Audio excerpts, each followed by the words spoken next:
Hi everyone, welcome to the AutoCAD seminar. My name is Gabriel and I will be your instructor for this course. First, I'd like to simply explain what AutoCAD is and what we will be doing in this seminar. AutoCAD is a very widely used computer-aided design software in both the architectural and manufacturing industries. It is used to create precise 2D and 3D drawings. In this seminar, we will be focusing on real drawings in AutoCAD. We will be building a wide knowledge base by creating both manufacturing and architectural drawings. By taking advantage of AutoCAD's many tools, we can build a wide knowledge base. A lot of the commands we will be using are the same for both architectural and manufactural drawings, and by learning these tools, hopefully you can imagine how you can use AutoCAD in your own industry in the future. So let's open up the textbook and get started with an initial explanation of what we'll be doing in this seminar. Let's begin with the default settings and an explanation of the AutoCAD user interface. So let's open up the textbook and get started. If you look at the screen, you can see what AutoCAD looks like when you first open it. On the left, you'll see the Get Started icon, and inside the icon, you'll see the phrase Start Drawing right in the middle of the icon. In AutoCAD, in order to see and make changes to default settings, you need to open up a file. So let's open up a template file. Right below the Start Drawing text, you'll see a small down arrow right here. This is a clickable button, so let's click it, okay? Once you do, you will see a list of templates. Okay, so inside this list, you'll see we've added a template called bizroad template.dwt, and this is the file that we will be using. So go ahead and click this template. Once you click it, it will open up a new file as a template. So once you do, hopefully your screen looks something like this now. You see the drawing area with a little mark. We'll explain that more a little while later. So now let's go to page 5 in the textbook and go over the layout of the user interface. Let's start in the upper left corner of the screen. You can hopefully see a big A icon. This is called the application menu. And this has basic file operations as well as print commands. This icon is a clickable button. So remember that if you click it, you'll see a menu like this where you can execute these common file commands. To the right of the application menu, you will see a row of small icons. This is the quick access toolbar.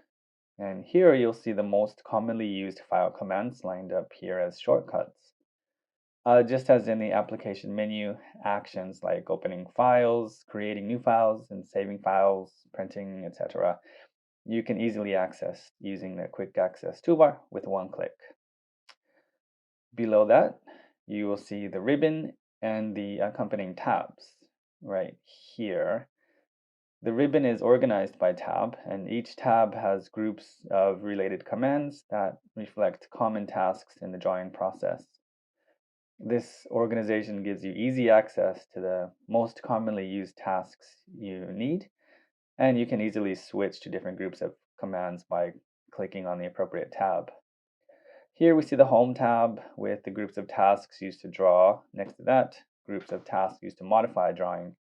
And if we move to the Insert tab, we can easily switch to a completely different group of tasks. In this way, tabs can help us in the drawing process easily switch between tasks. Let's go back to the Home tab. Select the Home tab, and below it you'll see a group of commands. This is called a panel. The first panel on the left is the Draw panel, and inside of it are various commands used to create objects. Next to the Draw panel is the Modify panel, along with its various commands. As you can see by now, within each tab, commands are further classified according to function in each panel. This makes the drawing process a lot easier. Let's move down below the panels to where we actually create our drawing. We're now in the drawing area, and in the upper left corner here, you can see the viewport label right here. This is an easy way to see the current view and also to change the view or to change the display style. Move your cursor all the way to the right of the screen. In the upper right of the drawing area, you'll see what looks like a compass. This is the view cube. It's a useful navigation tool that lets you switch between views, as well as lets you see which direction you are currently looking at. We're looking at the top right now. Below the view cube, you'll see the navigation bar and this translucent object right here.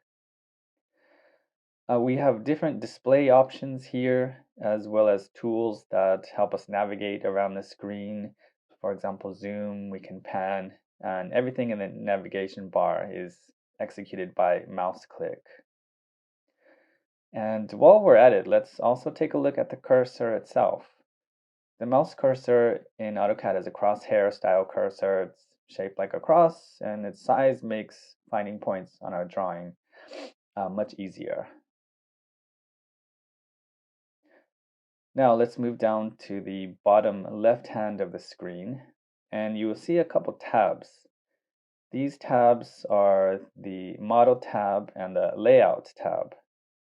In our template that we just opened, the Layout tab is named ISO A3 Title Block. So what exactly are these tabs? Well, in AutoCAD, there are two main work environments. They're called model space and paper space.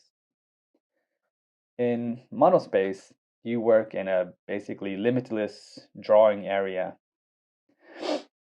You choose the unit, you want to draw in, and the drawing you make is a full scale one-to-one. In paper space, you prepare your drawing for printing, and here you can adjust the layout in different ways and different scales to fit the paper size. When we work in the environment, we will create our drawings in the model space, and when it's time to think about the layout of the printed drawing, we will move over to the paper space, which is located in the layout. Now let's move to the lower center of the screen. This is the command window, and here we can type the command we want to execute directly into AutoCAD. Regardless of how we execute the command, during execution of a command, the command line guides you through each step, and the command window also displays the commands that were just executed, so you can see what we just did in AutoCAD. Finally, in the bottom right hand of the screen, you will see a row of small icons. This is the status bar, and this is very helpful. We can easily toggle various functions on and off. We can see the current situation in the work environment. We can easily adjust different functions on and off, and this helps make operating in the environment much easier. We're going to be using the status bar quite a bit in our drawings here. Now that we've covered the layout of the user interface, let's start building your knowledge by actually creating a drawing step by step. And to do this, let's learn some important operations. If you look at the bottom of page 5 in your textbook, you will see basic operations, and I'll explain those now. And this is how to navigate and operate the screen in AutoCAD. Right now, you only see a point here on the screen, and as we work through the operations, we're going to be using this point a lot. This is going to help us create a lot of our base points. So first of all, let's talk about zoom in and zoom out. To do this, you use the mouse wheel in the middle of your mouse. Rotate the wheel to enlarge or shrink the window. Rotate the wheel away from you to enlarge and towards you to shrink. Second is the pan tool. This is going to be really helpful when you want to move this screen, move around the screen without changing the zoom. So with the pan tool, you move around the screen to the left or right, up and down, press the wheel button, and you can see the crosshair change to a hand icon. Hold the wheel button down and you can move the screen around like this, up and down, left and right, any direction. Third up is how to display the full drawing. And earlier we talked about using the model space, and here the drawing is fully one-to-one scaled. Of course, in AutoCAD we can create shapes of all sizes from extremely small to extremely big, and this can cause problems when we want to see objects of different size in the same drawing. If you need to see small objects easily, double-click on the wheel button and the object you're currently drawing will be displayed fully on the screen. In this template, of course, we have only one point, this point here, so we will be fully displaying this on the screen by double-clicking. But in this way, any object you want to shrink or enlarge, we can double-click on it. Next, if you want to select an element of an object, just left-click on it. Of course, this is very similar to other software and it's quite intuitive. If you want to execute a command from a tab, also just left-click on the command as well. Once you click, it's now ready to use.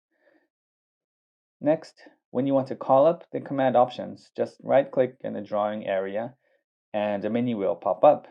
In this menu, you can select various commands, various options to help us in our drawing. It's sometimes easy to make a mistake for beginners. So next up is, what do you do if you want to cancel a command? Let's say that during your work you notice a mistake or you accidentally selected the wrong command. Just press the escape key on the upper left-hand side of your keyboard. This will cancel the last command, so there's no need to panic. Just remember, if you make a mistake, press the escape key to cancel the last command. The last two operations we'll talk about both use the Enter key. The usage of the Enter key is quite special in AutoCAD. First up, when you execute a command in AutoCAD, begin by drawing the line and then press Enter to apply the command once you've finished all of the steps.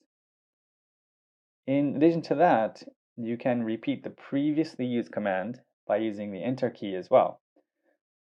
After pressing the Enter key to finish a command, and you want to repeat the same command, for example, in a different part of the drawing area, just press Enter again to immediately begin executing the same command. This is really going to make repeating the similar step much easier and a lot faster. As far as learning how to use the tools in AutoCAD, of course, I think the best way to learn is by drawing. So we're going to draw step by step and build up your skills. First up is getting used to navigating around the drawing area, especially by using the wheel and the wheel button. This is very helpful. So let's go to page 6 in the textbook and talk about option settings. There are many settings to help us draw in AutoCAD. And in this seminar, we will introduce and recommend the most common and useful settings. When you follow along with the seminar, make sure that you set up your AutoCAD with the same settings. To adjust the settings, we will use the status bar in the lower right corner of the screen. If you move your cursor down here, you can hover over the different settings to get an idea of what they are and make changes to them as well. The first setting you see on the left is the model setting. And next to that is the grid setting, which is currently turned off. Here you can hide or display the grid in the drawing area. You can use the grid as a reference to help you in your drawings, so you might find it useful in some cases. It's turned off in the default settings, and for our purpose, we will leave it off for now. Next up is polar tracking, and this is currently turned on. Go ahead and hover over polar tracking with your mouse to see the hint displayed. It's going to say restrict cursor to specific angles. With polar tracking, you can restrict line angles to, for example, horizontal, vertical, and other common sets of angles. For example, every 30 degrees, 30, 60, 90 degrees. There are several sets of useful angles here. And with polar tracking turned on, it's very easy to select these common types of angles. For our seminar, we will leave it on for right now. Next is Object Snap. This is also turned on, so go ahead and hover over it to display the hint. Snap cursor to 2D reference points. What this does is make it easy to snap to important points like midpoints or endpoints.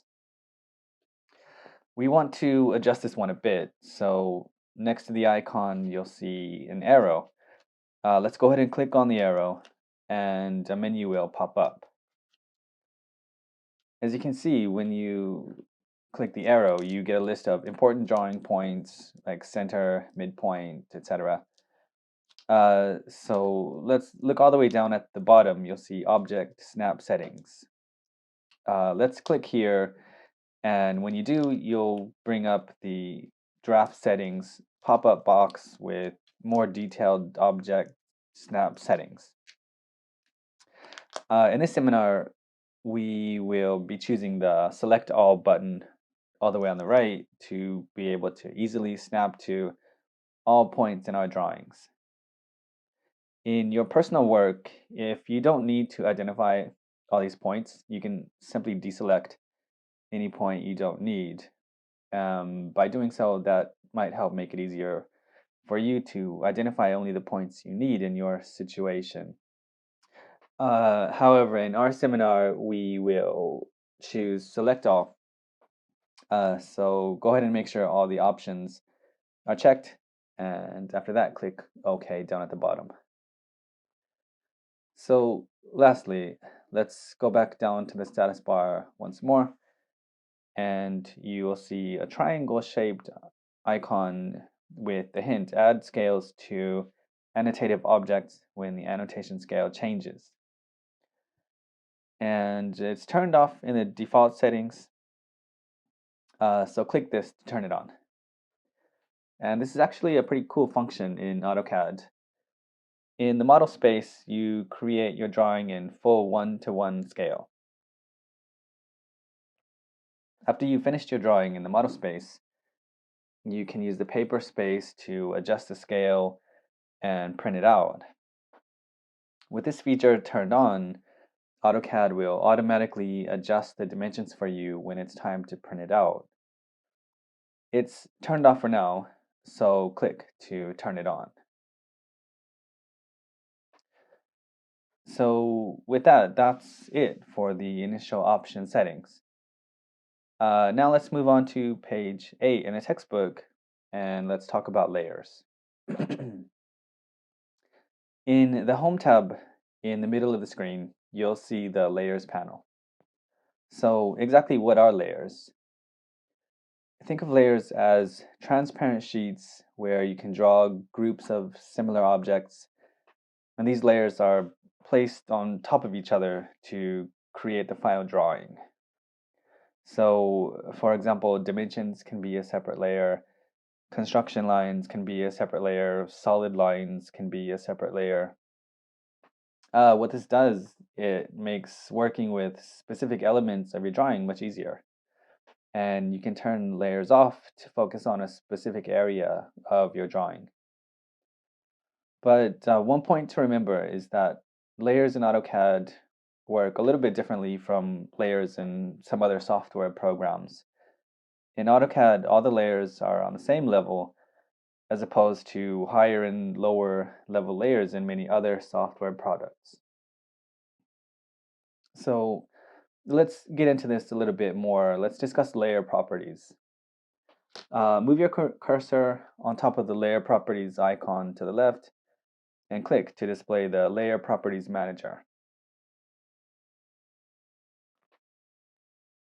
With the Layer Properties Manager open, to the left you can see the layers, which are divided by groups of objects.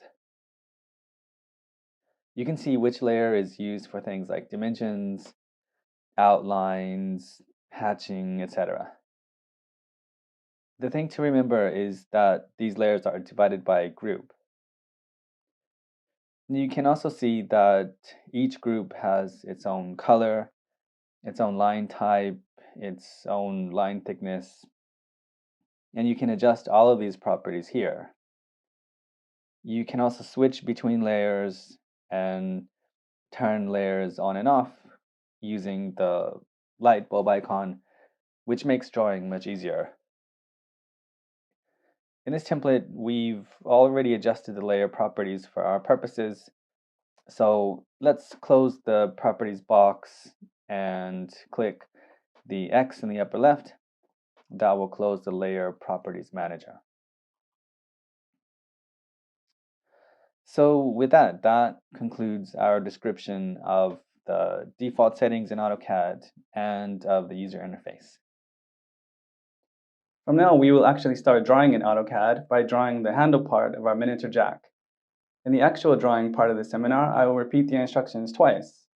The first time I explain each step, it's best to watch the screen and understand the action while I perform it. And the second time I repeat the instructions, go ahead and perform them with me.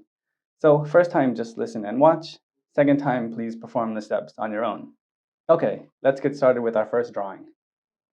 So first, in the Draw panel, we will be using the rectangle command. It's in the upper right corner of the panel, so move your cursor over it and click.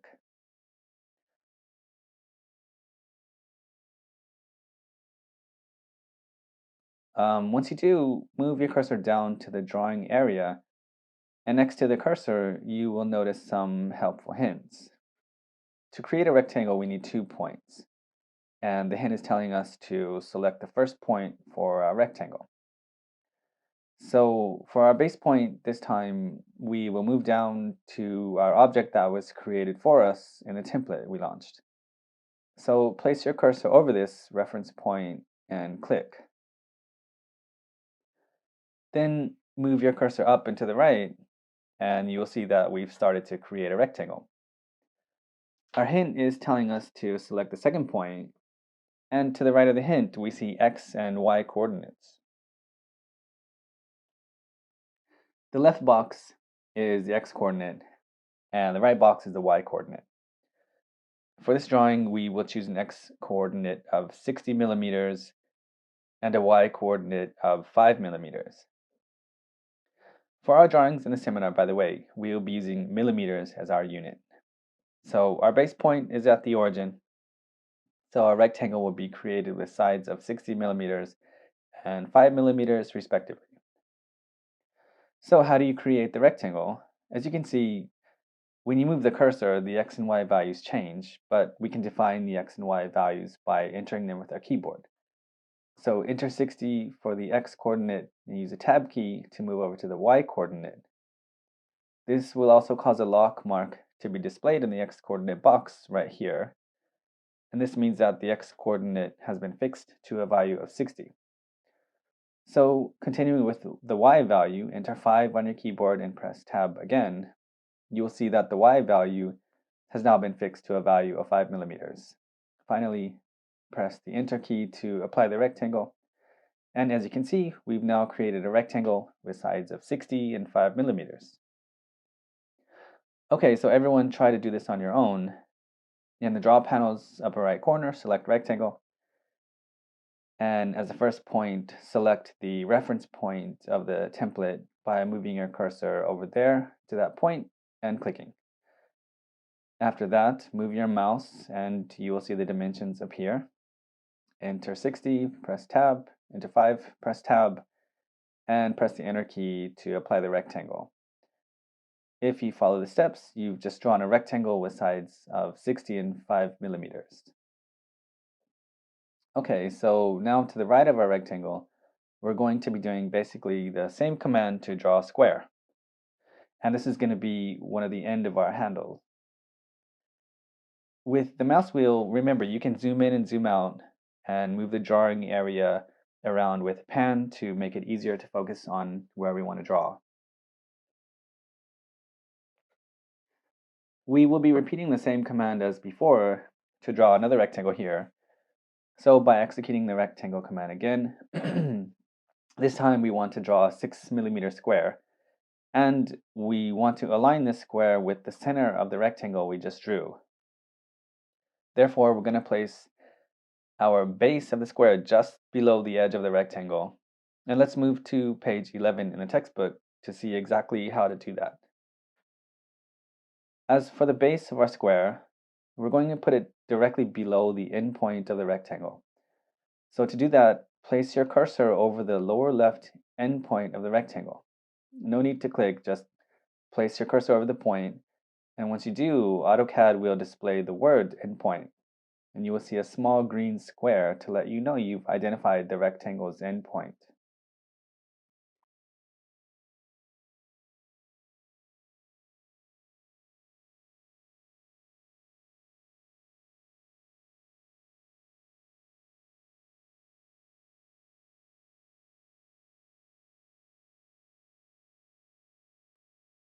When you've identified the endpoint, slowly move your cursor straight down and you will see the word perpendicular.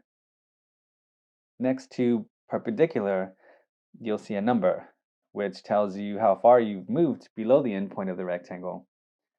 And we want to specify the rest point of our square at 0.5 millimeters below the rectangle. So the easiest way to do that is to type 0.5 directly on your keyboard. Press enter, and you will have created the endpoint of our square at 0.5 millimeters below the rectangle. And in the same way that we created the x and y points of our rectangle, we will enter 6, press tab, enter 6, press tab again, and then press enter to create the x and y dimensions of our square. And the result will be a square with sides of 6 millimeters. Okay, so now everyone try to draw the square for yourselves. Same as before, select the rectangle from the draw panel and place your cursor over the lower right corner of the rectangle. You'll see the word endpoint appear along with a small green square. So once you do, slowly move your cursor straight down and the word perpendicular will appear. Type in 0.5 and press enter. Now you've created the endpoint of the square. So next, move your cursor up a bit and like before, enter 6, press tab, enter 6, press tab again, and finally press the enter key to draw our 6 millimeter square.